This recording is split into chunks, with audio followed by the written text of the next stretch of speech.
예수님의 비유 이야기 가운데 하나님의 사랑을 가장 잘 그리고 아름답게 그려주는 이야기가 있다면 탕자의 비유 이야기일 것입니다. 탕자는 아버지의 유산을 받아 허랑방탕 먼 곳에 가서 다 써버립니다. 돼지 지엄 열매라도 주워 먹어야 겨우 끼니를 이어갈 수 있는 그런 신세가 되었습니다. 그제야 아버지의 품이 그리워져서 결심합니다. 아버지에게로 돌아가기로 결심합니다. 그런데 아버지는 이미 날마다 마을 어귀에 오늘도 아들이 돌아올까 봐 애타게 기다립니다. 저 멀리서 아들이 보입니다. 달려가서 안습니다. 죽었던 내 아들이 돌아왔구나. 유산을 다 써버린 죄, 아버지를 떠난 죄는 안중에도 없습니다. 그저 아들이 살아서 돌아온 것만 해도 너무나 기적 같은 일입니다. 마을의 사람들을 모아서 잔치를 벌입니다. 아들의 신분을 다시 회복시킵니다. 그러나 이 와중에 유일하게 불만이 가득한 사람이 한 사람 있었습니다. 바로 그의 형입니다. 동생이 살아온 것만 해도 너무나 기쁜 일인데 전혀 기뻐하지 않습니다. 아버지와 함께 살았지만 정작 아버지의 마음을 헤아리지 못한 그런 형의 모습이었습니다. 여러분, 탕자의 비유 이야기의 핵심은 아버지의 마음입니다. 죄로부터 온몸이 상한 둘째 아들, 곧 탕자를 날마다 기다리는 아버지의 마음, 그리고 날마다 몸은 함께 있지만 마음은 멀리 있는 또 다른 탕자, 큰아들을 그 마음이 돌아오기를 기다리는 아버지의 마음. 여러분은 과연 어떤 아들입니까? 잃었다가 아버지를 다시 만난 탕자입니까? 아니면 몸은 함께 있지만 마음은 잃어버린 탕자입니까? 오늘 이야기에서도 잃었다가 돌아온 탕자, 그리고 여전히 돌아오지 않는 예수님을 거부하는 탕자가 등장합니다. 오늘 말씀을 통하여서 나는 과연 어떤 탕자인가? 어떤 아들인가? 우리 자신을 돌아보며 진정 주님께로 돌아오는 역사가 있으시길 바랍니다. 예수님의 귓가에 저 멀리 바다 건너 신음하는 어느 한 영혼의 소리가 들립니다. 저 좀 구해주세요. 저를 좀 낫게 해주세요. 예수님은 제자들과 서둘러 배를 타고 갈릴리 바다를 건너기 시작합니다. 몹시 피곤하셨는지 배의 고물에 베개를 베고 주무시고 계셨는데 바다가 가만히 있지 않습니다. 예수님이 오시는 것을 막기 시작합니다. 그러자 일어나셔서 바다를 향해 꾸짖습니다. 잠잠하라, 고요하라. 곧바로 바다는 잠잠해집니다. 그리고 이내 오늘 말씀의 장소인 거라사인의 지방에 이르게 됩니다. 기다렸던 듯이 우연처럼 거라사 광인은 예수님을 맞이합니다. 2절 말씀, 본문 2절 말씀 함께 읽도록 하겠습니다. 배에서 나오심에 곧 더러운 귀신 들린 사람이 무덤 사이에서 나와 예수를 만나니라. 아멘. 여기서 더러운이라고 수식하고 있는 단어는 아카다르토스라는 헬라어로 단순히 육체적인 더러운 것만 말해주는 것이 아닙니다. 영적인 더러움을 말해주는 단어입니다. 하나님을 대적하는, 하나님과 반대되는, 하나님께 속하지 않으려는 이란 의미가 담겨 있습니다. 예수님을 처음 만났던 저와 여러분의 모습들을 한번 떠올려 보시기 바랍니다. 어땠습니까? 어쩌면 겉으로는 멀쩡해 보였는지도 모릅니다.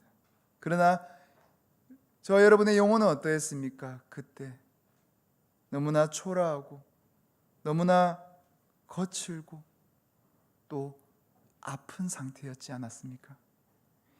예수님을 닮지 못한 그런 성품으로 마치 길들여지지 않는 야생마와 같이 그렇게 어쩌면 주님의 사랑을 받기에는 조금은 어색한 모습이었을 것입니다.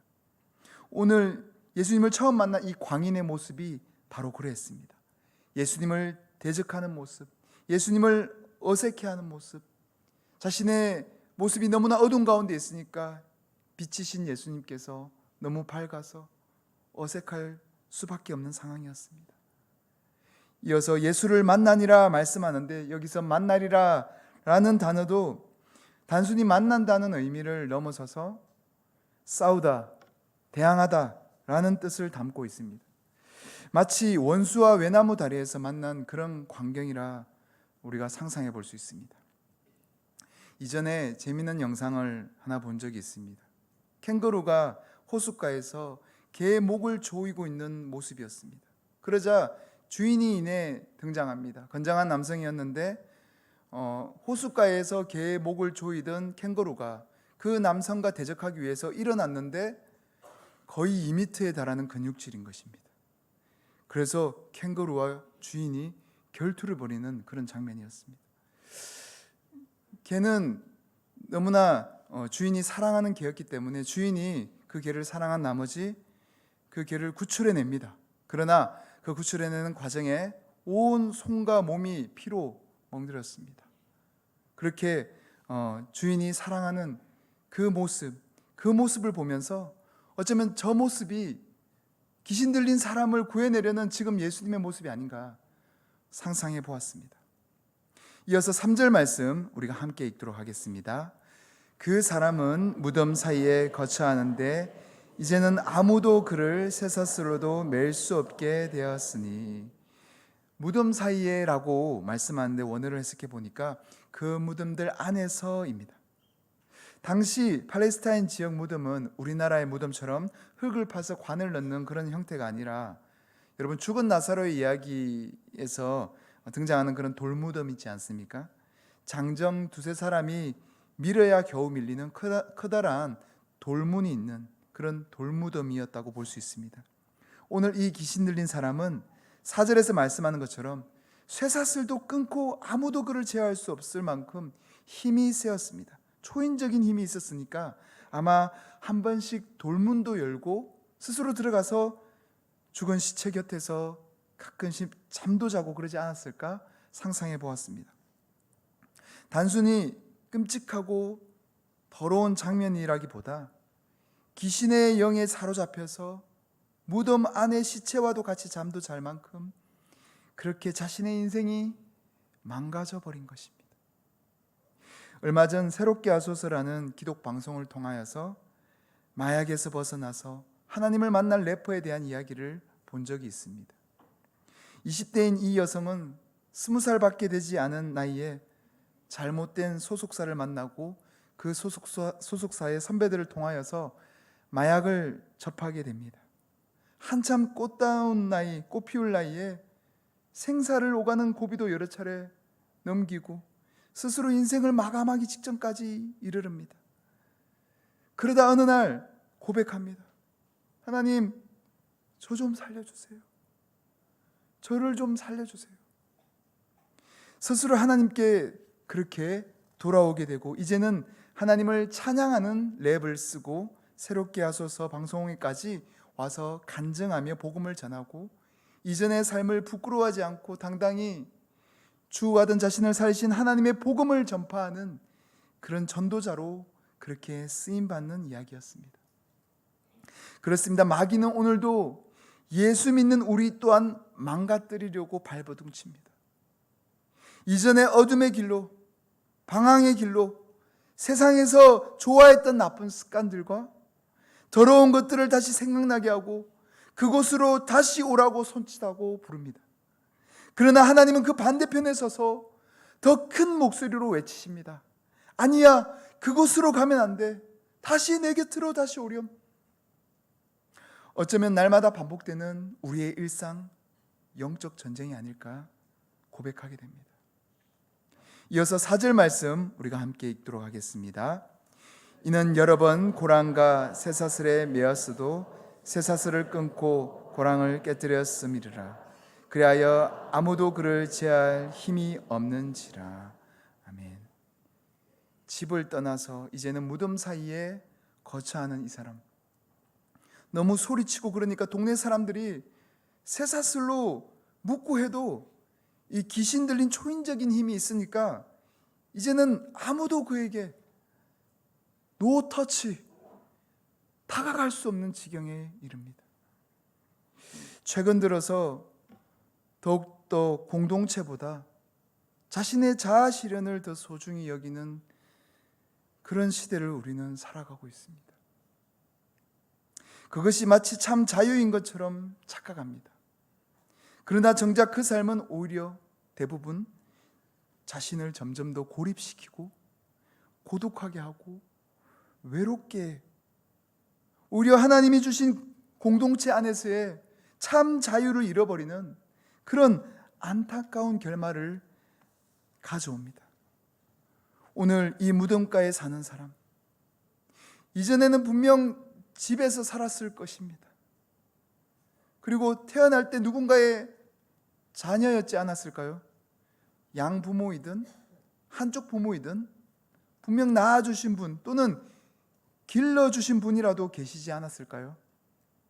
어린 시절에 그렇게 살다가 언젠가 점점 자신의 인생의 소중함을 잃어버리는 일들이 분명히 있었을 것이고, 그에 따라 조금씩 자신을 망가뜨리는 그런 길로 향하지 않았을까요? 그래서 이제는 아무도 그를 제어할 수 없는 지경에 이른 것입니다. 여러분, 이건 단순히 귀신 들려 힘이 세어서 그런 상태로 보지 마시기 바랍니다. 그도 한 영혼이고 그도 우리와 같은 연약한 마음이 있는 사람입니다. 한 번씩 정신이 돌아오면 얼마나 자기 자신이 슬프고 아팠을까요?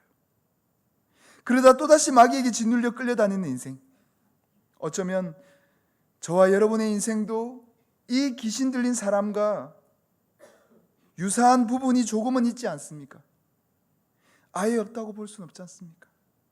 상처 없는 사람이 누가 있습니까? 다 연약한 부분이 내면에 있습니다. 어린 시절 부모에게 학대받은 상처, 친구에게 따돌림 당한 상처, 이웃에게 또는 이성에게 성적 학대를 당한 상처, 자기 자신의 육체적, 정신적 결함으로 인하여서 낮은 자존감을 가지고 있는 분들, 어쩌면 우리의 모습 속에서도 이 귀신 들린 사람과 같이 아무도 제어할 수 없는 부분을 감추며 살아가고 있는지 모릅니다.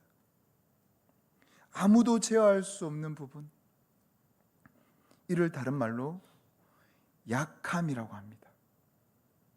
숨기고 싶고 감추고 싶은 나만이 아는 나의 연약한 부분, 우리에게 이러한 약함이 있는 이유는 무엇일까요?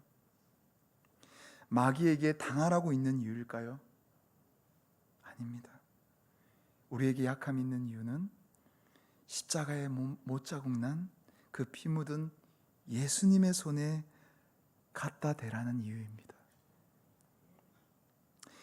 이제는 아무도 믿지 못하고 아무도 나를 사랑한다 느끼지 못하는 분들 계실 겁니다. 그러나 주님은 그런 여러분을 절대로 포기하지 않습니다. 그 피 묻은 사랑의 손으로 여러분의 아픈 부분을 만져서 낫게 하길 원하십니다. 그 주님의 손길로 인하여서 다시금 다른 이들에게 마음문을 열고 다가갈 수 있는 분들 되시기를 바랍니다. 이어서 6절에서 7절 말씀 함께 읽겠습니다. 그가 멀리서 예수를 보고 달려와 절하며 큰 소리로 부르짖어 이르되 지극히 높으신 하나님의 아들 예수여, 나와 당신이 무슨 상관이 있나이까? 원하건대 하나님 앞에 맹세하고 나를 괴롭히지 마옵소서 하니. 마귀는 예수님을 무서워합니다. 다른 어떤 것도 누구도 마귀를 대적할 수 없지만 단 한 분, 예수님만은 무서워합니다. 여러분, 예수 이름에 능력이 있습니다. 오늘 마귀가 스스로 달려와 예수님을 보고 절한 이유는 예수님을 사랑해서, 예수님을 존경해서가 아닙니다. 예수님이 자신을 멸하실 수도 있는 분이심을 알기 때문입니다. 누가복음의 평행 본문의 8장에 등장하는데, 그 본문에서는 마귀는 무적행으로 들어가라 하지 마시기를 간구합니다. 무적행은 최후 심판 때에 사탄과 그 졸개들인 귀신들이 모두 가두어져 영원 형벌 받을 바닥이 없는 구덩이를 뜻합니다. 마귀는 알고 있습니다. 나중에 결국 자신이 그 무저갱으로 들어갈 운명이라는 것을요.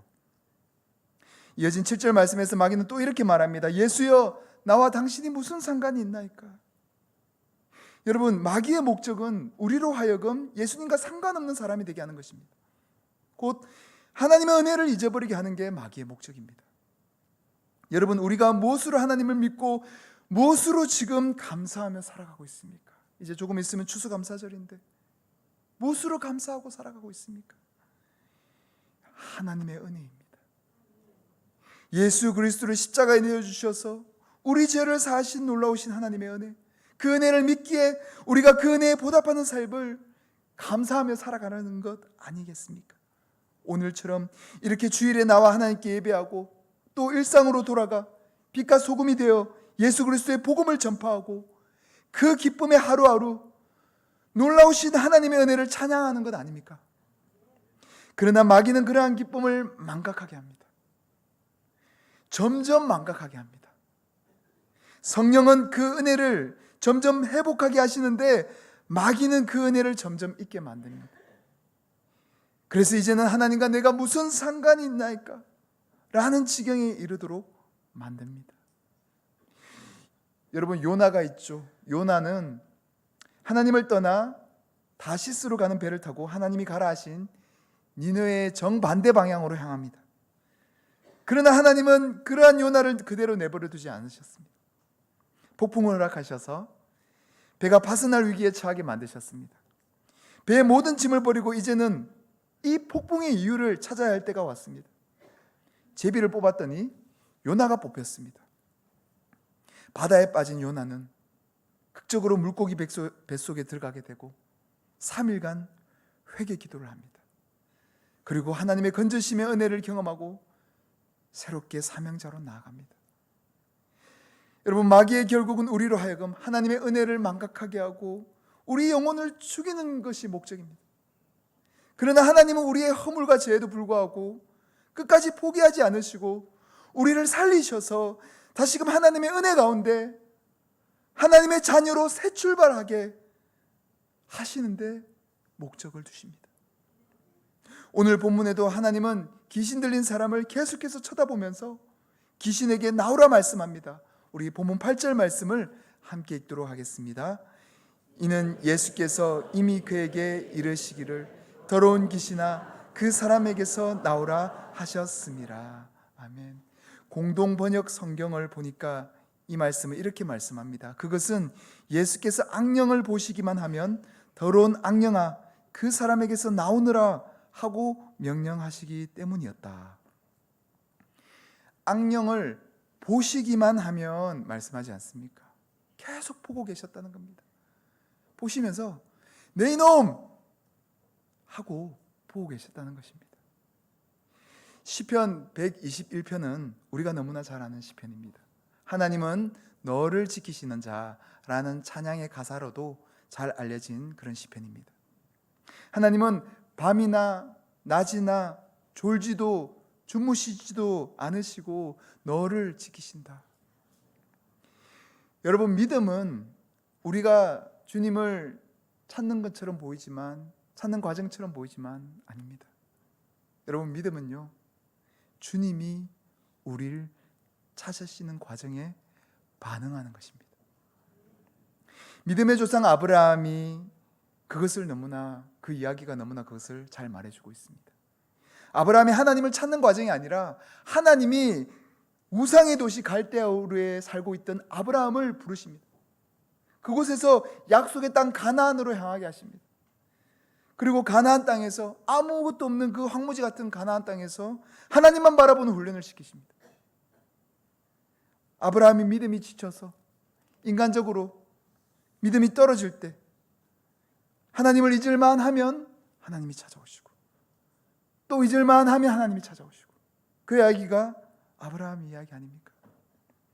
또 바알과 아세라 선지자 850명과 믿음의 결투를 벌인 엘리야, 선지자 엘리야.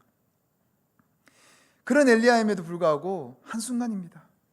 이세벨의 말 한마디에 로뎀나무 아래에서 자신의 생명을 거두어달라 하나님께 호소합니다. 하나님을 원망합니다. 그때 하나님께서는 다시금 호렙산으로 그를 인도하셔서 그곳에서 그의 남은 사명을 말씀해 주십니다. 이외에도 성경의 모든 인물들의 일대기를 돌아보면 하나님이 먼저 부르시고 인도하시고 이끄셨습니다. 이를 신약 성경에서는 사도 바울이 성도의 견인이라고 말하고 있습니다. 여러분, 견인차가 차를 견인하는 것처럼 그렇게 성령께서 말할 수 없는 탄식으로 성도를 날마다 견인해 가는 것입니다. 우리가 드리는 예배와 기도 그리고 모든 신앙의 행위는 이에 반응하는 것입니다. 오늘 말씀의 주제는 한 영혼을 향한 하나님의 마음을 아는 것입니다.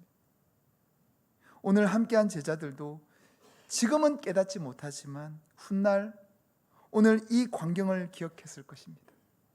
얼마나 우리 주님이 한 영혼을 천하보다 귀히 여기고 찾아 헤매셨는지. 그러나 오늘 이 한 영혼이 변화되는 놀라운 기적의 사건임에도 불구하고 오히려 주님께 떠나가라고 예수님을 거부하는 무리들이 나옵니다. 본문 16절에서 17절 말씀 함께 읽도록 하겠습니다. 이에 귀신 들렸던 자가 당한 것과 대지의 일을 본 자들이 그들에게 알림해 그들이 예수께 그 지방에서 떠나가시기를 간구하더라. 군대 귀신이 들렸던 자에게서 귀신이 나오고 그 귀신이 예수님께 간구하여서 지나가던 돼지 2,000마리에게 들어가 바다에 빠져 몰사하는 광경이 벌어집니다. 돼지 2,000마리를 지불해서라도 한 영혼을 살리려는 예수님의 마음을 엿볼 수 있습니다. 그러나 이를 알게 된 무리들은 오히려 예수님께 떠나시라고 간구합니다. 이를 15절 말씀 후반부에는 그들이 귀신 들렸던 자가 온전하여 앉아있는 것을 보고 두려워했다고 말씀합니다. 여러분, 무엇이 두려웠을까요? 앞서 귀신이 예수님을 보고 나와 당신이 무슨 상관이 있냐니까 나를 괴롭히지 마옵소서라고 고백하지 않습니까? 이런 고백과 같은 맥락이라 볼 수 있습니다. 예수님이 살던 시절 예수님께서 회칠한 무덤이라고까지 꾸짖으셨던 바리새인과 서기관들이 있었습니다. 저들은 겉으로는 경건한 척, 거룩한 척 잘 지냈지만 실상은 하나님과 상관없는 자들이었습니다.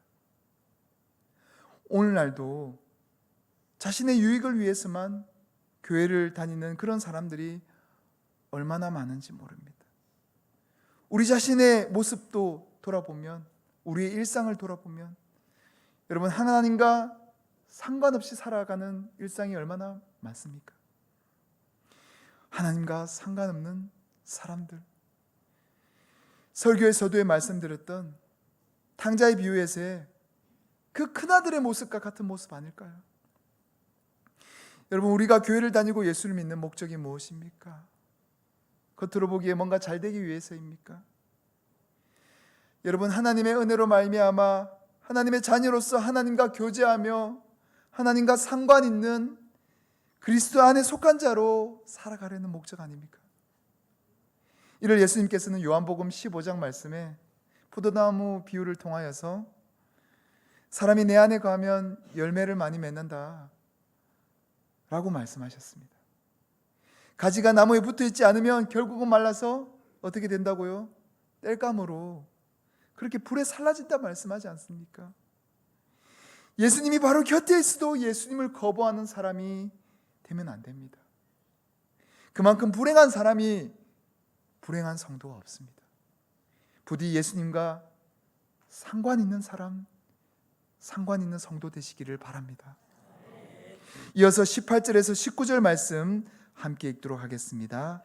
예수께서 배에 오르실 때에 귀신 들렸던 사람이 함께 있기를 간구하였으나 허락하지 아니하시고 그에게 이르시되 집으로 돌아가 주께서 내게 어떻게 큰 일을 행하사 너를 불쌍히 여기신 것을 내 가족에게 알리라 하시니. 아멘.